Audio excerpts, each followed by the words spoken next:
How to check people who unfollowed you on Instagram.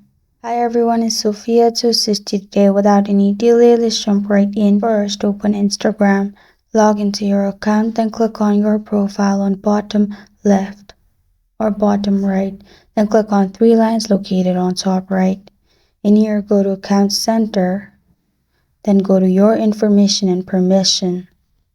You'll find this kind of screen pop up. In here, click on download your information and then click on download or transfer information. Select your Instagram account, then press on next. Click on some of your information. In here, you'll find all these lists.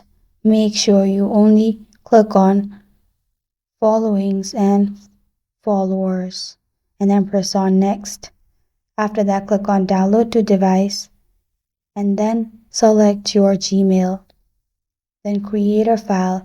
After you have created a file, you will simply find this information on your mail. After you do that, open Google, search compare to list. In list 1, add your following, and list 2, you can add your followers. After that, click on compare and you can see who have not followed you on Instagram. This is how to check people who unfollowed you on Instagram.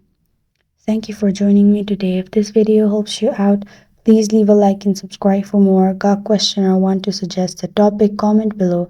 I am Sophia signing off until next time.